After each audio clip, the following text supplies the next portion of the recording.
América Latina, hoy fue un día muy importante en Chile porque se recibieron a las delegaciones de más de 48 naciones que forman parte del BID. En esta jornada hablamos de unos 26 países latinoamericanos, del Caribe y el resto de Europa, también de Asia. Hoy Chile se reunió con importantes inversionistas y pone un punto que marca un hito en la historia para Chile al ser el país anfitrión en el BID, Festival Chile 2025. Detalles de lo que ha sido esta jornada, Lucía López los comparte con nosotros a esta hora. Adelante.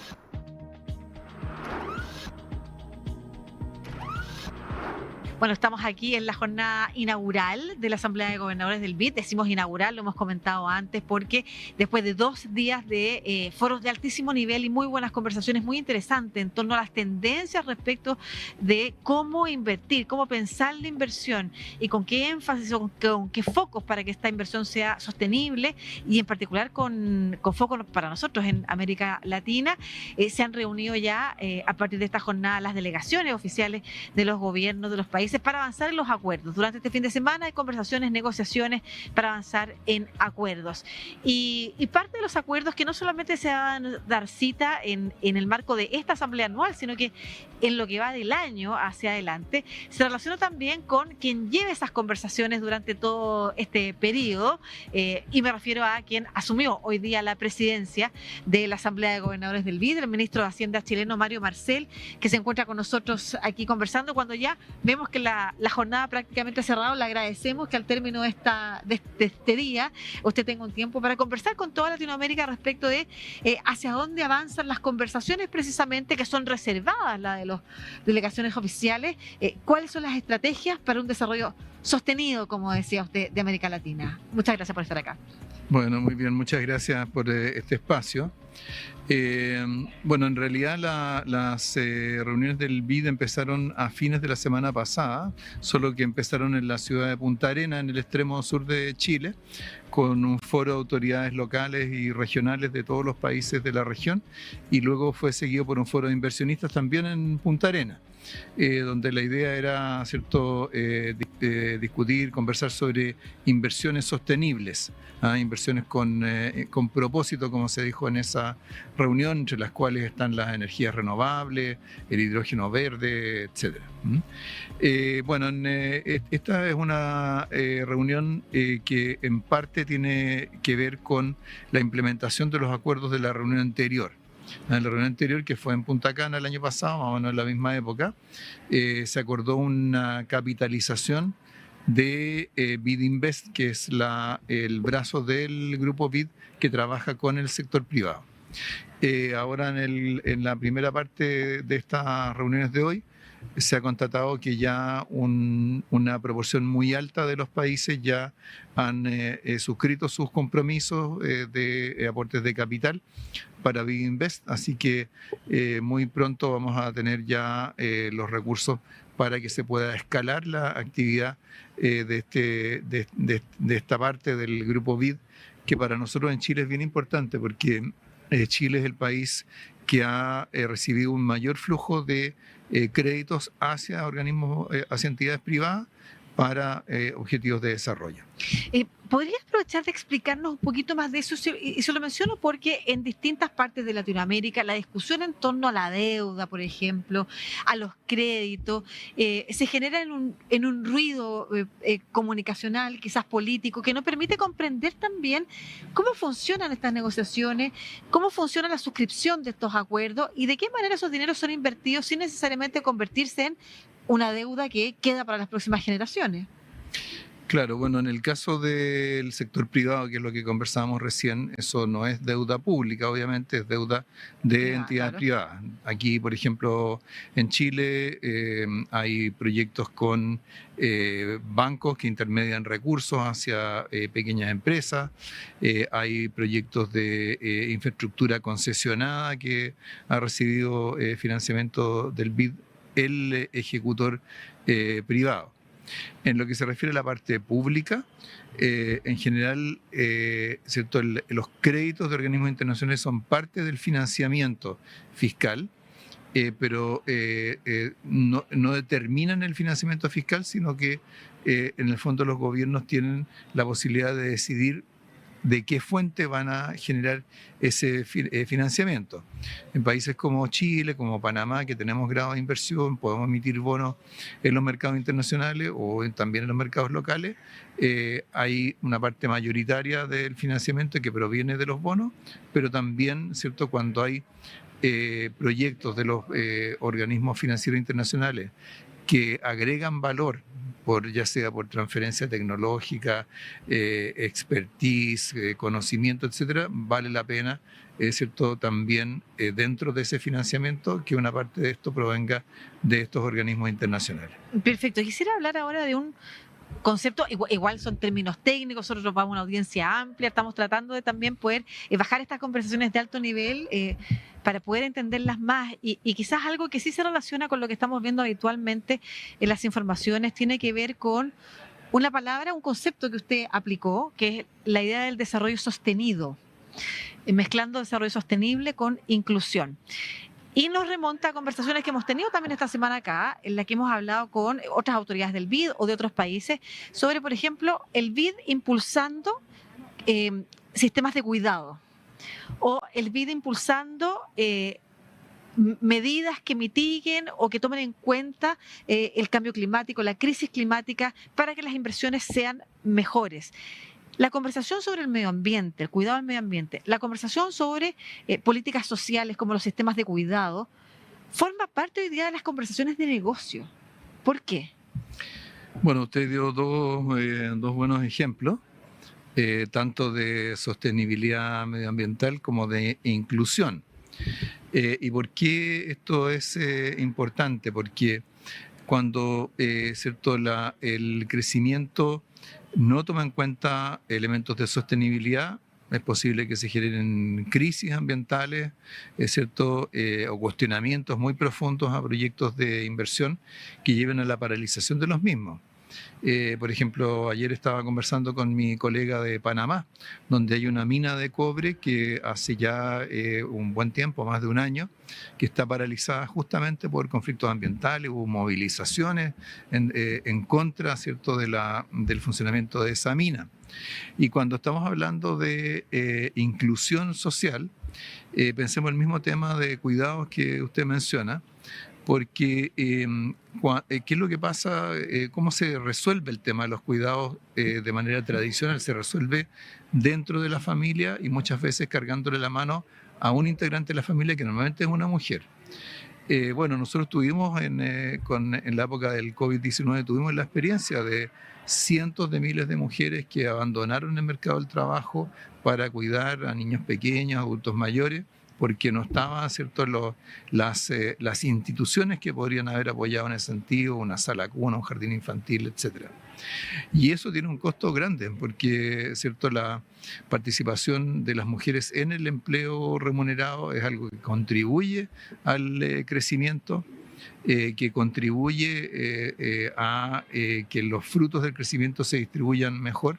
Y cuando las mujeres tienen que ver abandonada, interrumpida su vida laboral, eso para los países tiene un costo importante, ¿no? Entonces, justamente por eso yo planteaba lo de combinar crecimiento sostenible con crecimiento inclusivo para generar crecimiento sostenido, o sea, que los países crezcan de manera sistemática en el tiempo, no que sea un año que les fue bien, pero el otro año tuvo una crisis y les fue mal y por lo tanto se retrocede buena parte de lo que se creía haber avanzado. Claro, hemos conversado también en este set, ¿no es cierto?, aquí en la cobertura del BID, con otras autoridades que ustedes también pueden revisar en nuestra señal de YouTube, como por ejemplo impacta, y hay otros organismos también que han mostrado cuánto impacta en el PIB, ¿no es cierto?, el aumento de la participación de las mujeres en el mercado laboral, o cuánto impacta, por ejemplo, cuando hay una tormenta, cuando hay un desastre natural a partir de una crisis medioambiental que hoy día nos está afectando particularmente en la región. Entonces, claro que las inversiones no van a ser de largo aliento y en particular para América Latina si no toman en cuenta, por ejemplo, estos factores. Otro tema que es muy importante hoy día y coyuntural se relaciona con lo que se ha llamado como crisis del multilateralismo en estos momentos, donde ciertos acuerdos, en particular el área comercial, donde aparentemente eso no pasaba, donde los cambios políticos no influían determinadamente, si hoy día están generando roces, problemas y ciertas incertidumbres, ¿no es cierto? ¿Cómo se puede lograr, y a propósito de que viene una reunión sobre eso y el tema de la integración es parte de las conversaciones de esta asamblea, una integración en medio de este contexto? Bueno, yo diría que lo que uno ha observado a lo largo de los años es que mientras en general los países emergentes se vieron favorecidos por la apertura comercial, por la globalización, y yo creo que el caso de Chile es bastante claro, tuvimos 15 años de crecimiento a un ritmo de 6% anual, pero donde las exportaciones crecían al 8,5% anual. Pero en países desarrollados había un germen de descontento, especialmente en sectores medios, que ¿cierto? sentían que sus empleos estaban amenazados, que ciertas actividades perdían competitividad. Y eso en algún momento empezó a capitalizarse políticamente, como es lo que ha ocurrido ahora en Estados Unidos. Creo que si hay una masa crítica suficiente de países que siguen convencidos de que la apertura comercial es un camino al crecimiento, al desarrollo, ese proceso no necesariamente se va a detener del todo por el hecho de que una economía importante, ¿cierto?, esté tomando medidas proteccionistas. Creo que probablemente parte de todo esto se va a ir rebalanceando en la medida de que también aquellos que estaban descontentos con la globalización en el mundo desarrollado se vayan dando cuenta que el proteccionismo tampoco es mucho lo que ayuda.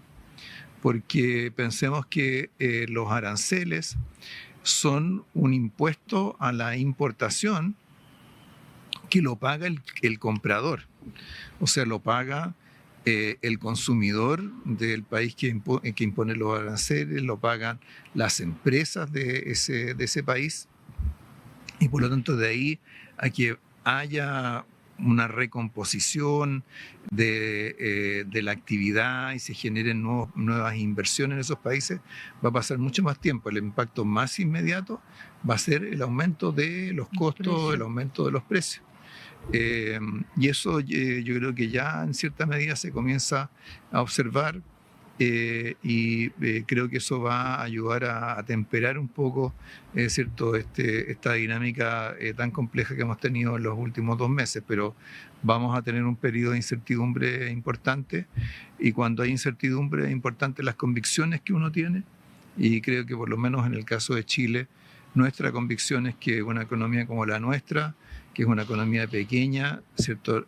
Tiene que abrirse al mundo para poder crecer más, porque si no su mercado interno no es lo suficientemente grande como para generar la escala para muchas actividades que son esenciales para el bienestar de la ciudadanía. Y ahí quizás nos quedamos entonces con ese concepto también de desarrollo sostenido,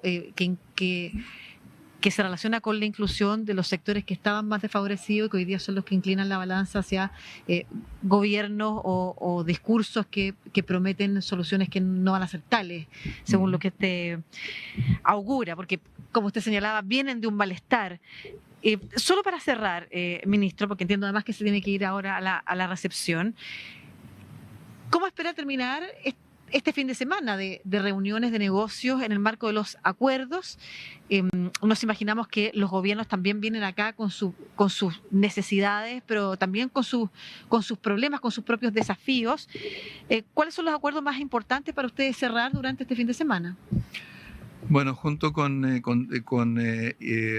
constatar el avance en la capitalización de BID Invest, como decía, esta rama del BID que trabaja con el sector privado, acabamos de suscribir un acuerdo para echar a andar un programa regional para impulsar la conectividad entre los países de la región, particularmente las vías interoceánicas, y por lo tanto, es cierto, la posibilidad de que haya exportaciones de, por ejemplo, del sur de Brasil, que salgan hacia Asia-Pacífico a través de puertos chilenos, pasando por Paraguay, pasando por Argentina.